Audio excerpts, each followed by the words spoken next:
नमस्कार दोस्तों, जय जोहार। मैं कौशल तिवारी और बीनिया संझा में आपका स्वागत।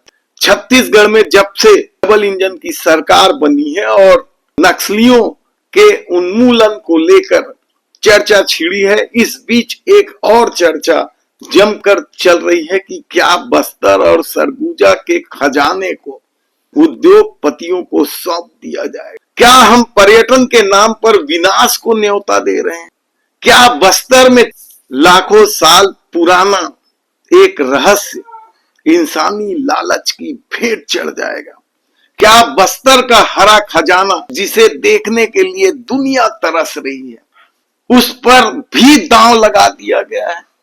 विकास की दौड़ में हम अपनी जड़ें तो नहीं खोद रहे हैं, या अपनी जड़ें खो देंगे? ये सवाल अब इसलिए बड़ा होने लगा है क्योंकि राज्य सरकार ने जो नीति बनाई है बस्तर के विकास के लिए, उसमें रोजगार महत्वपूर्ण है, लेकिन सबसे बड़ा सवाल तो यही है कि क्या विकास का मतलब केवल निर्माण? क्या हम इतने गरीब हो गए हैं कि अपने प्राकृतिक विरासत को बेचकर रोजगार पैदा करना पड़ रहा है? ये सवाल इसलिए भी महत्वपूर्ण है क्योंकि राज्य सरकार ने इको टूरिज्म का जो मास्टर स्ट्रोक खेलने की कोशिश की है, उससे एक ऐसा विरासत समाप्त हो सकता है जिसे पूरी दुनिया देखने को तरसती है। जी हां, हम आज बात कर रहे हैं उस ग्रीन केव की, जिसके पत्थर हरे हैं, जिसकी हवा में लाखों सालों का इतिहास है और जिसके अस्तित्व पर अब छत्तीसगढ़ में बैठी डबल इंजन की सरकार के एक फैसले ने सवालिया निशान लगा दिया। बस्तर की कांगेर घाटी।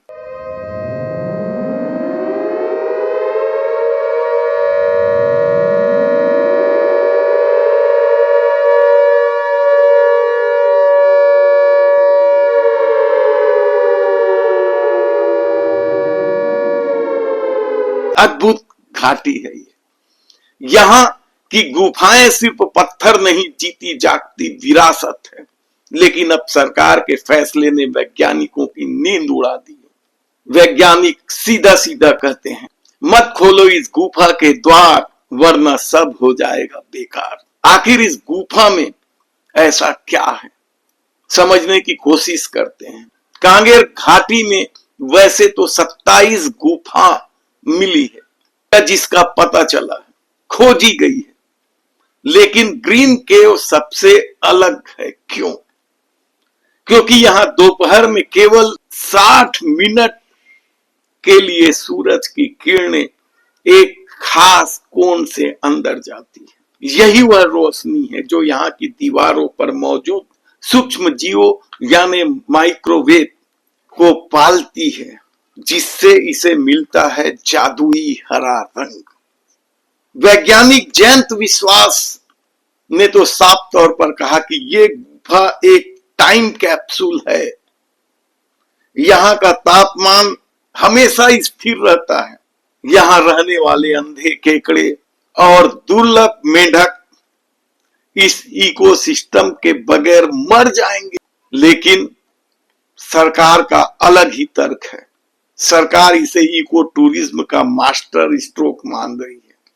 वन मंत्री केदार कश्यप का तर्क एकदम सीधा है। अगर लोग आएंगे, गाइड बनेंगे, होम स्टे चलेंगे और बस्तर की गरीबी दूर होगी। लेकिन सिक्के का दूसरा पहलू बेहद डरावना है। विशेषज्ञों का कहना है कि सरकार जिस रोजगार की बात कर रही है वह इस गुफा की मौत पर खड़ा होगा। अगर रोज 500 भी पर्यटक अंदर जाएंगे तो उनकी सांसों की गर्मी, सांसों से निकलने वाले कार्बन डाइऑक्साइड गुफा के भीतर के केमिकल बैलेंस को बिगाड़ देगी। ये हरा रंग काला पड़ जाएगा। लखनऊ के प्रोफेसर महेश ठक्कर ने तो साफ तौर पर कहा कि अनजाने में यदि कोई पर्यटक इसे छू लेता तो 1000 साल पुरानी बायोफिल्म को नष्ट होने से कोई नहीं बचा पाएगा। सबसे बड़ा खतरा लेम्पन फ्लोरा यानी कृत्रिम लाइट का है। इससे उत्पन्न शैवाल बेहद आक्रामक होते हैं जो इन सूक्ष्म जीवों को खा देंगे। अब सवाल विकास का मतलब निर्माण है, ये बड़ा सवाल है। ऐसे में ये सवाल भी बड़ा है कि क्या हम इतने गरीब हो गए कि अपनी विरासत को बेचकर रोजगार पैदा करना चाहते हैं।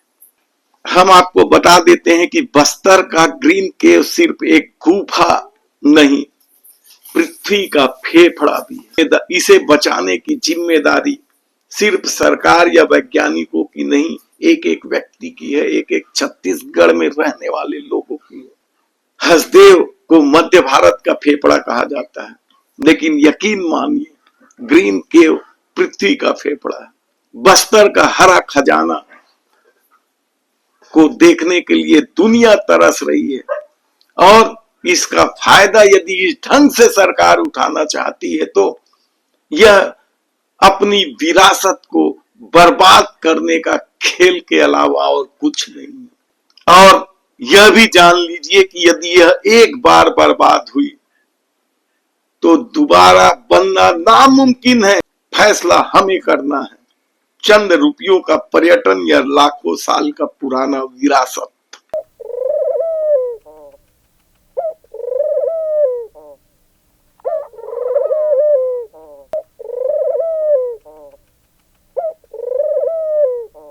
दरअसल इन दिनों नक्सली आंदोलन बेहद कमजोर पड़ चुका है।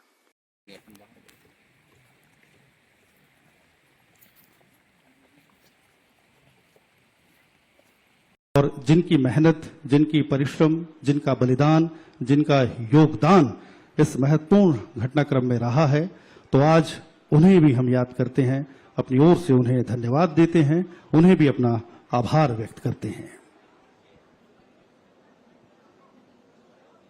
ये मौका है उन सभी के पुण्य स्मरण का जिनके त्याग और बलिदान से जो आज की इबारत गढ़ी जा रही है वो फलीभूत हुई है, और इसका परिणाम आपकी आंखों के सामने है। मैं मीडिया से पधारे तमाम लोगों का इस मंच से एक बार फिर अभिनंदन करता हूं, स्वागत करता हूं। मैं अपना मीडिया के साथियों से अनुरोध करना चाहूंगा, मंच की बाएं ओर आप लोग देख रहे होगा हमारा बस्तर क्षेत्र की, समाज की और सरकार बस्तर के विकास के नाम पर यहाँ के संसाधनों, यहाँ के पर्यटन स्थलों को, यहाँ की विरासतों का अधिक से अधिक दोहन कर लेना चाहती है। यह कुटुम्बसर के कंपार्टमेंट 85 पर स्थित है, और सबसे बड़ी बात तो यह है कि यह गुफा स्थानीय आदिवासियों के लिए आस्था का भी प्रतीक है। पर्यावरणविदों ने इसकी शिकायत वन सचिव से भी की है। ऐसे में अब देखना है कि सरकार की प्राथमिकता क्या होती है। पर्यटन के नाम पर रोजगार, पर्यटन के नाम पर पैसे कमाना, या फिर आदिवासियों की आस्था या लाखों साल पुरानी विरासत। धन्यवाद।